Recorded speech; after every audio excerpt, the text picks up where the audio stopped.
Hi hello welcome back to Reems vlogs. ഇന്ന് ഞാൻ വന്നേക്കുന്നത് ഒരു മസാല ദോശയുടെ റെസിപ്പി ആയിട്ടാണ് കേട്ടോ. അപ്പോൾ ഞാൻ സ്ഥിരമായിട്ട് ഉണ്ടാക്കുന്ന ഒരു റെസിപ്പിയാണിത്. അത്യാവശ്യം നല്ല ടേസ്റ്റും ഉണ്ട്. അപ്പോൾ നിങ്ങൾക്കും കൂടി ഒന്ന് ഷെയർ ചെയ്യാമെന്ന് വിചാരിച്ചു. അപ്പം നമുക്ക് ഉണ്ടാക്കി നോക്കിയാലോ.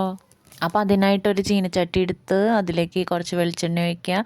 എന്നിട്ട് കുറച്ച് കടുക് പൊട്ടിച്ചെടുക്കുക. കടുക് പൊട്ടി കഴിഞ്ഞതിന് ശേഷം നമുക്ക് കുറച്ച് ഉഴുന്നും കൂടിയിട്ട് നന്നായിട്ടൊരു ബ്രൗൺ കളർ ആവണ വരെ ഒന്ന് വഴറ്റിയെടുക്കാം കേട്ടോ. അത് കഴിഞ്ഞ് കഴിയുമ്പോൾ അതിലേക്ക് ഒരു 2-3 സവാള നീളത്തിൽ കനം കുറഞ്ഞരിഞ്ഞതും പച്ചമുളക്, ഇഞ്ചി, വേപ്പില ഇതെല്ലാം കൂടി ഇട്ടിട്ട് ഒന്ന് നല്ല രീതിയിൽ തന്നെ വഴറ്റിയെടുക്കാം. ഫ്രൈ ഒന്നും ആവണ്ട, നല്ലോണം വെന്ത് കിട്ടിയാൽ മതി കേട്ടോ. അതേപോലെ സ്റ്റൗ ഹൈ ഫ്ലെയിമിൽ വെക്കരുത് കേട്ടോ. അപ്പോൾ പെട്ടെന്ന് തന്നെ നമ്മുടെ സവാളയൊക്കെ കരിഞ്ഞ് കൊളായിപ്പോവും. പിന്നെ അതിലേക്ക് നമുക്ക് കുറച്ച് മഞ്ഞൾപ്പൊടിയും കൂടി ഇട്ട് കൊടുക്കണം. അപ്പോൾ അത് നമ്മുടെ ഇഷ്ടം പോലെ കളറിന് വേണ്ടി മാത്രം ഇട്ട് കൊടുത്താൽ മതി. മസാല ദോശ എന്ന് പറയുമ്പോൾ നല്ല മഞ്ഞ നിറമായിരിക്കുമല്ലോ. അപ്പോൾ അതിനനുസരിച്ച് ഒരു 1/2 സ്പൂൺ 3/4 സ്പൂണൊക്കെ ഇട്ട് കൊടുക്കാം.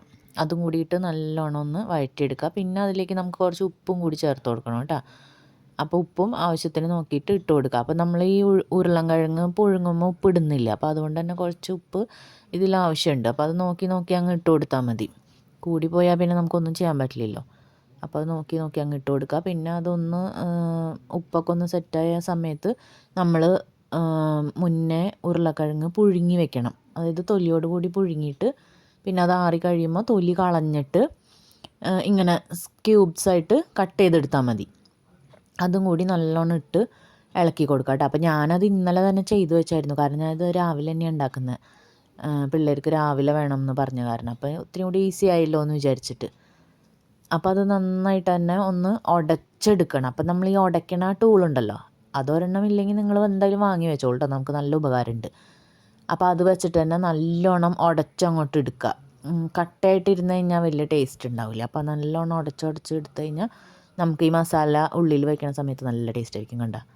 അപ്പോൾ നല്ലോണം ഉടച്ചെടുത്തിട്ടുണ്ട് കേട്ടോ. അപ്പോൾ പിന്നെ നിങ്ങളുടെ കയ്യിൽ കുറച്ച് മല്ലിയിലൊക്കെ ഉണ്ടെങ്കിൽ അതും ഇത്തിരി ഇട്ടോ. അപ്പോൾ എൻ്റെ കയ്യിൽ ഉണ്ടായിരുന്നില്ല, അതുകൊണ്ട് ഞാൻ ഇട്ടില്ല കേട്ടോ. മല്ലിയില ഇട്ടാൽ സൂപ്പർ ടേസ്റ്റ് ആയിരിക്കും. പിന്നെ അതേ ഞാൻ ദോശയുടെ മാവ് ഒഴിച്ച് നല്ല തിന്നായിട്ട് പരത്തിയെടുക്കണം. അപ്പോൾ ഇത് ഞാൻ അരിപ്പൊടി വെച്ചിട്ടാണ് മാവ് ഉണ്ടാക്കിയത് കേട്ടോ. കാരണം ഇന്നലെ രാത്രിയല്ലോ ഈവനിങ് ആയപ്പോഴാണ് പറയണത് നാളെ മസാല ദോശ ഉണ്ടാക്കുമെന്ന്. അപ്പോൾ എനിക്ക് അരി വെള്ളത്തിലിടാനുള്ള സമയം കിട്ടിയില്ല. അപ്പോൾ ഞാൻ എന്താ വെച്ചാൽ ഉഴുന്ന് മാത്രം വെള്ളത്തിലിട്ടിട്ട് അരച്ചെടുത്തു. പിന്നെ ബാക്കി ഞാൻ അരിപ്പൊടി അതിൽ കൂടെ ആഡ് ചെയ്തിട്ട് അങ്ങനെയാണ് ദോശ ഉണ്ടാക്കി കേട്ടോ. അപ്പോൾ നമുക്ക് ഈസി ആയിട്ട് ദോശ ഉണ്ടാക്കണമെങ്കിൽ അങ്ങനെയും ഉണ്ടാക്കാം. നല്ല ടേസ്റ്റാണ്. നമ്മൾ ഈ കടയിൽ വാങ്ങിക്കണ ദോശയൊക്കെ എനിക്ക് തോന്നുന്നു അങ്ങനെ ഉണ്ടാക്കുന്നതെന്ന് തോന്നുന്നുണ്ട്. ആ ഒരു ടേസ്റ്റ് തന്നെ കിട്ടിയിട്ടുണ്ടായിരുന്നു. പിന്നെ ആവശ്യത്തിന് നെയ്യ് ഒഴിച്ചു കൊടുക്കാം. ഞാൻ ഇവിടെ കുറച്ച് ഒഴിച്ചിട്ടുള്ളൂ. നിങ്ങൾക്ക് വേണമെങ്കിൽ നന്നായിട്ട് തന്നെ നെയ്യിൽ കുളിപ്പിച്ചെടുക്കാം കേട്ടോ ദോശേനെ. അത് കഴിഞ്ഞ് ദോശ ഒന്ന് നന്നായിട്ട് ഫ്രൈ ആയി വരുന്ന സമയത്ത് നമുക്ക് ആ മസാലയും കൂടി വെച്ച് അങ്ങ് മടക്കിയെടുത്ത് കഴിഞ്ഞാൽ നമ്മുടെ മസാല ദോശ റെഡിയായി.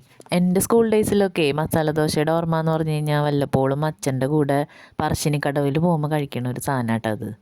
അപ്പം അന്നൊക്കെ മസാല ദോശ തിന്നാൻ വേണ്ടി മാത്രമാണ് പറശ്ശിനിക്കടവിലേക്ക് അച്ഛൻ്റെ കൂടെ പോയിരുന്നത്. അപ്പോൾ എൻ്റെ വീഡിയോസ് ഇഷ്ടമാണെങ്കിൽ ലൈക്ക്, കമൻറ്റ്, സബ്സ്ക്രൈബ് മറന്നു പോകല്ലേ.